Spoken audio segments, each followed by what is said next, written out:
Hello everyone, this is Oliver from Neo, and today we are testing again one new Sencha which we are opening up in our store, and this is the Sencha Mafuji of Hagiricha. The Sencha Mafuji of Hagiricha is a special Sencha which we actually found around 1 year ago. It is a Sencha from Shizuoka, and it is actually from a collaboration of different farmers. So there you can have different teas from these farmers, and each time when you get a tea from a farmer, you get his beautiful picture on it, what you can see here. So this is now their highest grade Sencha they have. What I personally like about this tea is that it got a really soft and delicate taste, and you have a lot of sweetness in your mouth. But let's go into the tasting. Let's discover this tea together. So I got here a little bit of this tea. I'm gonna show you the leaves. So it is a very beautiful tea in terms of needles.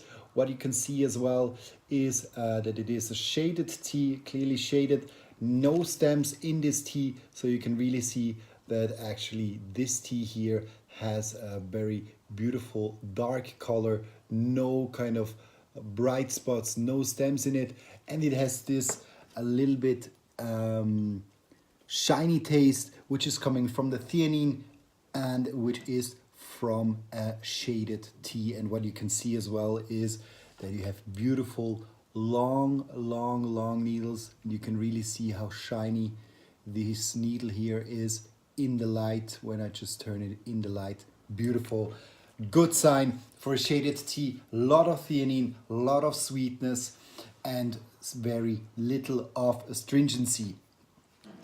There is this tea is really a very well selected tea.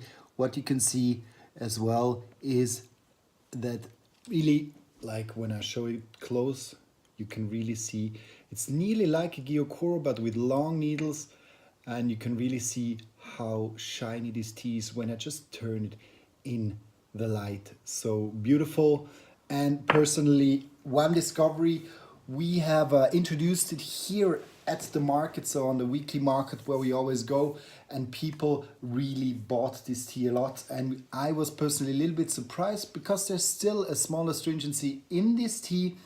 When you go into it, there's a little bit of this acidity which is common for a Sencha, but its beautiful subtleness and its beautiful sweet taste really convinced people to go and select this tea more than once. So now let's go just into the tasting and have a look how this tea tastes. So for this tasting, I'm using red tokoname. Personally, I like the red tokonames a lot.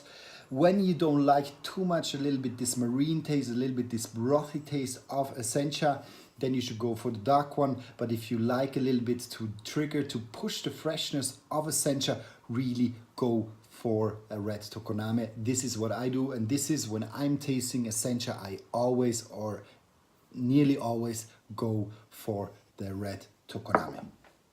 So water here as well, we have 60 degrees. We just pour it over it, around 150 milliliters. What you can see as well is that it is this is very important that you can see here a handcrafted sift, so no metal sift. Also here an important part doing or taking for the Japanese green tea. I like it personally very much when there's no metal in it, because with the metal the can a little bit, or the tea can stick a little bit on the metal and then it produces astringency. Here you don't have this at all.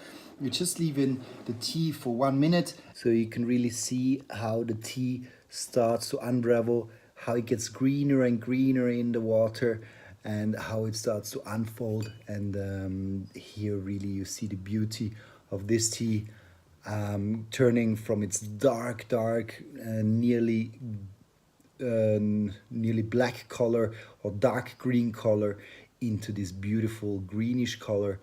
And slowly all of the leaves are opening up. Let's try this tea. So 1 minute in, a little bit more, And then I just pour it into my glass here that you can properly see how the color of this tea is.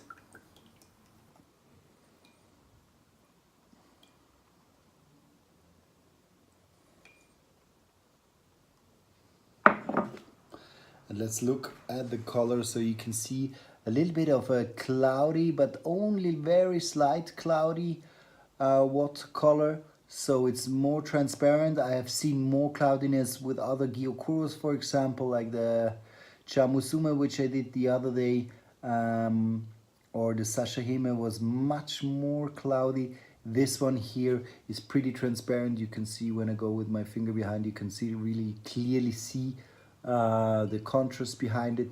So a rather clean liquor which is produced by this tea. Also only a few sediments and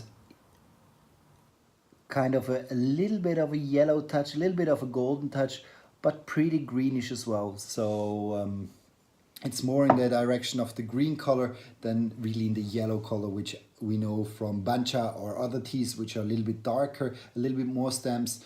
And then with this one here, you can really see that there are no stems in it. So really clean and kind of green golden color.